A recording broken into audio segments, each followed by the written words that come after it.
Good morning. Just going to open up another browser so that if comments come through, I can quickly duck across and read them.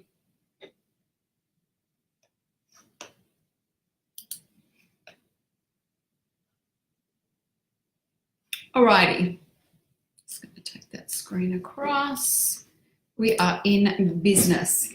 Okay, so today I actually was going to come in and do a session on how to kickstart your business or restart your business. Oh, my lipstick's everywhere.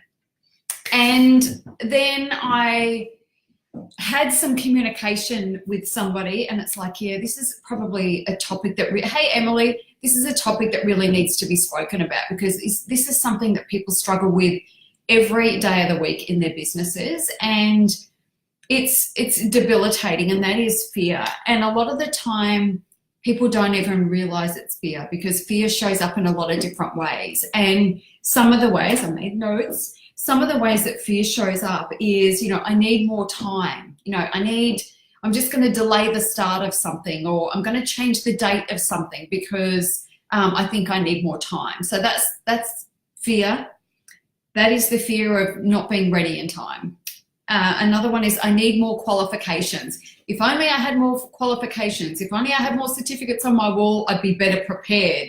And if I felt better prepared, then I'd be ready. I'm not ready is a big one, and changing your mind. So settling on an idea and saying, okay, this is the thing that I'm doing, and then, pulling the pin and changing direction at the last minute. That's another classic example of fear, and people don't always see fear and resistance as what they are. And this changing direction, like the bright, shiny object thing, is just not believing fully in your ability to do what you set out to do. And let me just remind you that the way to get where you want to be is not to keep changing direction. The blocks that you experience through fear are not going to be changed through getting another qualification or having more time. I know this, I've experienced this myself, but I also know it because I've seen so many clients go through this thing where, for example, say they set the date for an event, for example, and then the numbers aren't quite there. So they're like, oh no, I'm just going to change the date. I think I need more time. And then they change the time, and the exact same thing happens, when you're getting closer to the new date, because the blocks are not about the time. The blocks are not about qualifications. The blocks are not about any of those things. The blocks are about, what is stopping you from following through on the thing that you said you were going to do? What is the resistance there? What are you scared of? And it's important to work through that stuff, because otherwise, you can be 6 months, 12 months, 12 years in this place where you've been chopping and changing and jumping ship on ideas and not following through on anything. And you still got the idea for an event or a program, or you still want to speak on stage or write that book or whatever. And, you can be years into this and still not have achieved anything because you've let that resistance guide you and dictate your next move. So today I really just want to urge you to look fear in the face and just kick it in the ass, and know that the signs that you're in fear and resistance are things like making excuses for I need more time, or, I noticed that somebody else has, got this going on, so I think I need to go and do that first before I do this thing. You've got to stop delaying the inevitable and just bite the bullet and do what you need to do. I'm just going to check that I have, nope, that's all good. Saw a message. It's not to do with this. So you've got to really face it head on and just follow through. Whatever you commit to, just follow through and see what happens. No one is going to die if things don't work out exactly the way that you want them to work out. Sometimes you just got to commit and you've just got to do the thing and then see what happens at the other end. And if that you don't get the numbers you want or anything like that, for example, say you're selling a program or something like that, it's not the end of the world, and another thing, it's not fear-based, but it's also, well, I guess maybe it kind of is, I don't know, but you know, people want things to happen so fast, and they want validation immediately.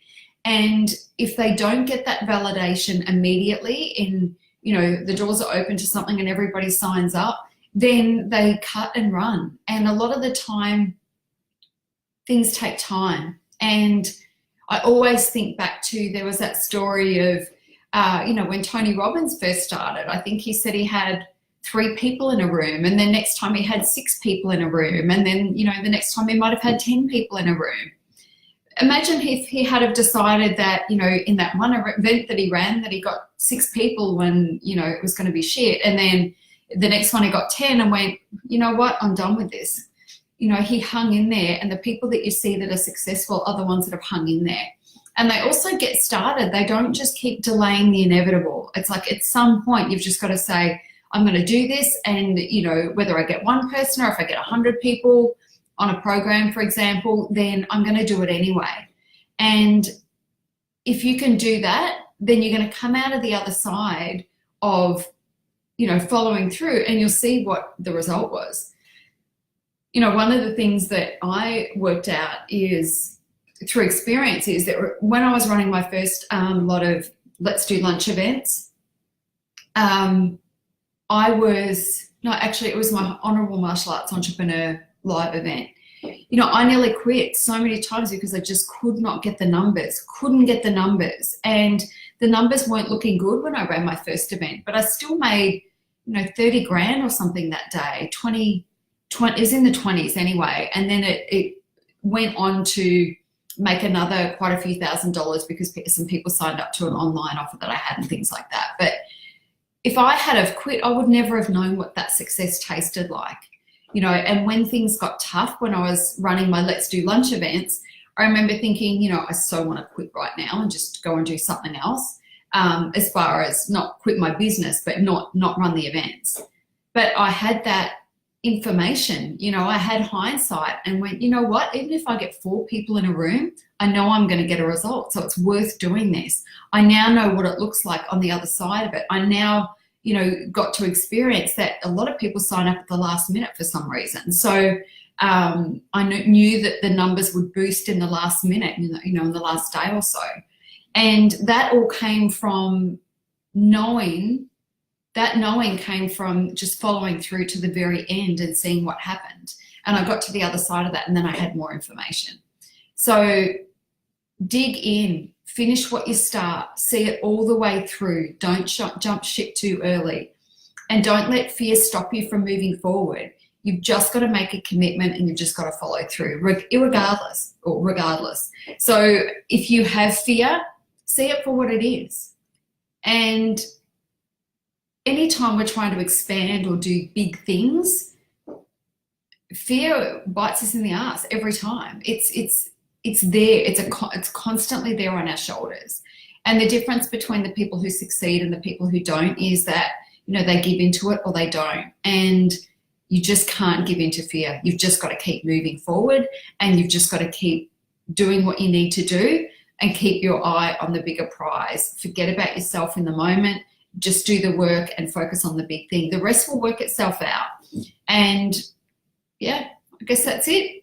Just want to check to see. No, that's it. No messages. Well, I know because there's only one of you on, so many of you are going to watch the replay, but I want to know, what are you going to do today that you would normally let fear stop you from doing? What is the one thing you're going to do today that normally you would say, I'm just not going to do it, and find an excuse, or because it's not the right time, or you haven't got the right thing to say, or any of those things. So yeah, that's it. Anyway, have a great day. On Monday, remember, we have our Discovery Call Challenge starting. So get excited about that. It's going to be a lot of fun. I'm excited. I've been making so many notes about it, and really excited to dive in to share that information with you. So I hope you'll be a part of it. Those calls are going to be at 7:30 a.m. in Melbourne time, so Australian Eastern Standard Time. We're not in daylight savings yet.